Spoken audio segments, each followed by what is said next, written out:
हर साल अप्रैल महीने को हम वर्ल्ड पार्किंसंस डे की तरह पालन करते हैं, जिसका एक ही लक्ष्य होता है कि इस जटिल बीमारी के बारे में अवेयरनेस फैलाई जाए ताकि इस बीमारी का सही टाइम पे निदान हो और फिर इसका निवारण भी सरल हो सके। मैं doctor Anirban Deep Banerjee, associate director neurosurgery Medanta hospital, इस पार्किंसंस बीमारी के बारे में आपके साथ चर्चा में हूँ। पार्किंसंस डिजीज़ एक न्यूरोलॉजिकल बीमारी है जो लंबे समय तक मरीज़ को तकलीफ़ में रखती है। इसमें हमारे ब्रेन के गभीर में कुछ कोश होते हैं जो एक ज़रूरी रसायन की निजात करते हैं जो हमारे हाथ पाँव के कामकाज के लिए ज़रूरी है। पार्किंसंस रोग में इन कोशों की धीरे धीरे मृत्यु हो जाती है, डेथ हो जाती है। उसके फलस्वरूप डोपामिन की जो इजाद है वो कम हो जाती है धीरे धीरे। जब एक स्तर के नीचे डोपामिन या इस रसायन की कमी हो जाती है मस्तिष्क में, तो मरीज़ को कुछ सिम्टम्स होते हैं, जैसे हाथों में कंपन, पूरे शरीर में धीमापन, अकड़न, चलने फिरने में तकलीफ इत्यादि। तो इन सभी सिम्टम्स के कॉन्स्टेलेशन को हम पार्किंसंस डिजीज़ का नाम देते हैं। तो इससे मरीज़ को क्या क्या तकलीफ़ें हो सकती है, क्या कॉम्प्लिकेशंस हो सकते हैं। तो दो तरफा कॉम्प्लिकेशन है। एक तो है जब एक हद से ज़्यादा ये सिम्टम्स बढ़ जाए तो मरीज़ या तो व्हीलचेयर बाउंड या बेड बाउंड हो जाता है, दूसरों के ऊपर मोहताज हो जाता है। वो अपनी जो नौकरी है, जो उसका पेशा है, जो प्रोफेशन है, उससे भी हाथ धो बैठता है, वहाँ पे वो कंट्रीब्यूट नहीं कर पाता। वो एक पहलू है। और पर्सनल लेवल पे भी, सोसाइटी के लेवल पे भी वो एक मानसिक इन्फीरियरिटी कॉम्प्लेक्स की वजह से अपने इस क्वालिटी ऑफ लाइफ की क्षति के लिए वो अलग थलग पड़ जाता है और एक डिपेंडेंस आ जाती है उसके जीवन में। किसी भी साधारण काम के लिए भी वो दूसरों के मदद की राह देखता है। पार्किंसंस डिजीज़ एक बार अगर उसका निदान हो गया तो जो पहला पहलू है इस इलाज का वो है दवाइयाँ। सटीक दवाइयाँ मरीज़ को 5 से 7 साल तक ठीक रखती है, उसकी क्वालिटी ऑफ लाइफ कंट्रोल में रहती है और उसके साथ साथ नियमित फिजियोथेरेपी भी कराई जाती है। मत कुछ सालों बाद पार्किंसंस की दवाइयों का असर धीरे धीरे कम हो जाता है ताकि मरीज़ को उन दवाइयों से फ़ायदा तो होता ही नहीं, उल्टा दवाइयों के साइड इफ़ेक्ट से मरीज़ परेशान हो जाता है।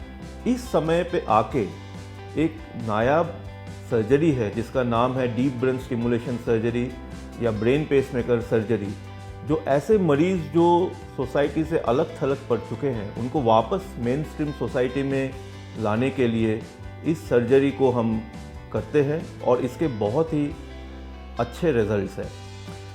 ब्रेन पेसमेकर सर्जरी होता क्या है? हम सभी जानते हैं हार्ट की बीमारी के लिए हम हार्ट का पेसमेकर यूज़ करते हैं, कार्डियक पेसमेकर यूज़ करते हैं जब दवाइयाँ काम ना करें। उसी तरह ब्रेन का भी पेसमेकर होता है जहाँ पे हम 2 वायर्स ब्रेन के गभीर में, छोटा सा एक एरिया होता है 2 से 3 मिलीमीटर का, वहाँ पे हम उन दोनों को इम्प्लांट करते हैं और उन दोनों तारों को हम एक बैटरी, जिसको हम पेसमेकर भी कहते हैं, उससे कनेक्ट कर देते हैं। पेसमेकर की जो स्थापना होती है वो एग्जैक्टली वहीं पे होती है जहाँ पे हार्ट का पेसमेकर होता है, जो कि है छाती पे।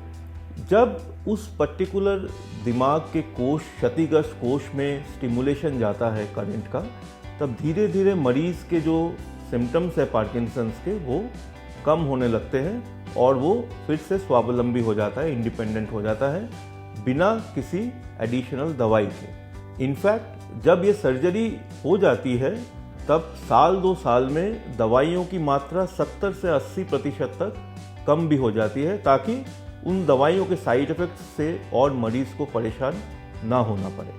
ब्रेन पेसमेकर सर्जरी पिछले 30 साल से विश्व भर में एक एस्टैब्लिश थेरेपी है। इंडिया में भी हम लोग पिछले 2 दशकों से इस थेरेपी को कर रहे हैं, मगर जितनी इसकी अवेयरनेस बढ़ेगी उतने ज़्यादा मरीज़ों को हम इस थेरेपी से लाभ पहुंचा पाएंगे। आजकल के मॉडर्न टेक्नोलॉजी के दुनिया में ब्रेन पेसमेकर सर्जरी एक बहुत ही सरल सर्जरी है। इस सर्जरी के 2 पार्ट्स है। पहले पार्ट में जब हम वायर्स डालते हैं ब्रेन में, मरीज पूरी तरह से जगा हुआ रहता है, उसको कोई दर्द नहीं होता, ताकि सर्जरी के दौरान ही पेशेंट इस सर्जरी के फ़ायदे को अनुभव कर सके। उसके हाथ पाँव की कंपन कम हो जाएगी, पूरे शरीर की अकड़न कम हो जाएगी। दवाइयाँ हम एक दिन पहले बंद कर देते हैं ताकि ये तय कर पाए कि मरीज़ को जो फ़ायदा हो रहा है वो सर्जरी से ही हो रहा है। ये एक अवेक न्यूरो सर्जरी है। और जो सेकेंड स्टेज होता है सर्जरी का, वो हम जनरल एनेस्थीसिया में करते हैं। वो शॉर्ट पीरियड का, आधे घंटे का काम रहता है, जिसमें हम इन वायर्स को, इन तारों को पेसमेकर या बैटरी से कनेक्ट कर देते हैं। सारी की सारी जो ये तंत्र है वो अंदरूनी रहते हैं, बाहर से कुछ दिखाई नहीं देता है। ब्रेन पेसमेकर सर्जरी जो एक कन्वेंशनल वे में की जाती है, उसको और सरल बनाने के लिए हम कुछ मॉडर्न टेक्नोलॉजी यूज़ कर सकते हैं, जैसे रोबोटिक सर्जरी। रोबोट के सहारे ब्रेन पेसमेकर सर्जरी और आसान हो जाती है। इसके अलावा सर्जरी के समय इलेक्ट्रोफिजियोलॉजिकल इवैल्यूएशन, कंप्यूटर के सहारे तारों की प्लेसमेंट को और सटीक करना इत्यादि ऐसे बहुत नायाब टेक्नोलॉजिकल एडवांसेस हो गए हैं जो ब्रेन पेसमेकर सर्जरी को बहुत ही आसान बना देते हैं। ब्रेन पेसमेकर सर्जरी होने के बाद बीमारी वहाँ थमती नहीं है, बीमारी तो बढ़ती रहती है ब्रेन में। तो उसको कंट्रोल करने के लिए सर्जरी के बाद नियमित टाइम पे, जैसे साल में 2 बार या 6 महीने में 2 बार, मरीज़ को डॉक्टर के पास आना होता है ताकि हम उस पेसमेकर की बाहर से ट्यूनिंग कर सके एक ब्लूटूथ जैसी डिवाइस से, कि जैसे जैसे बीमारी बढ़े तो वैसे वैसे हम करंट को थोड़ा बढ़ा दें, थोड़ी और एडजस्टमेंट कर दें, ताकि बीमारी के सिम्टम्स फिर से कंट्रोल हो जाए। तो इसका ये फ़ायदा है कि सर्जरी एक बार, इफेक्ट पूरी ज़िंदगी का। इन सेशंस को, जहाँ पे मरीज़ को आना पड़ता है अपनी पेसमेकर की ट्यूनिंग के लिए, हम ब्रेन पेसमेकर प्रोग्रामिंग सेशंस कहते हैं।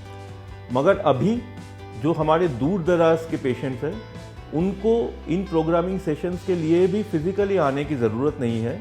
हम लोग सैटेलाइट के ज़रिए रिमोट कंट्रोल से ही पेशेंट के घर बैठे बैठे उनकी प्रोग्रामिंग कर सकते हैं ओवर टेलीकॉन्फ्रेंस से। तो आज हमने जाना कि कैसे एक जटिल बीमारी, इसका नाम पार्किंसन डिजीज़ है, इसका हम बहुत सरलता से निदान एवं निवारण कर सकते हैं। ज़्यादातर मरीज़ों को दवाइयों से और फिजियोथेरेपी से ही आराम मिल जाता है, राहत मिल जाती है। मगर उन मरीज़ों को जिनको सर्जरी की ज़रूरत पड़े भी, तो अभी उनको और घबराने की ज़रूरत नहीं है, क्योंकि ये जो पार्किंसंस की बीमारी में जो सर्जरी हम करते हैं, ब्रेन पेसमेकर सर्जरी और डीप ब्रेन स्टिमुलेशन सर्जरी, वो अब बहुत ही आसान पद्धति बन चुकी है, स्पेशली आजकल के मॉडर्न टेक्नोलॉजी के दुनिया में।